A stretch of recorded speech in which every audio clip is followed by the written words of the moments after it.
ఎవ్వరూ కూడా భయపడద్దు, అందరూ గట్టిగా నిలబడండి. మీ సంక్షేమం కోసం మీ జగనన్న ఎన్నో పథకాలని, ఎన్నో సంక్షేమాలని మీకోసం చేస్తూ ఉన్నారు.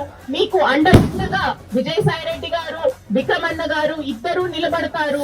డబ్బుకి ఆశపడి పక్కకు తప్పుకున్న వాళ్ళు ఉంటారు, కానీ మీరు మాత్రం ఎవరు ఆశకి లొంగకుండా గట్టిగా నిలబడి జగన్మోహన్ రెడ్డి గారితో పాటు కలిసి నడవాలి.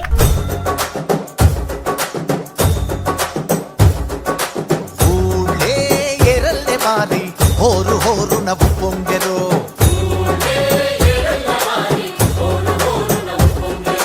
దారే తరంగవాడి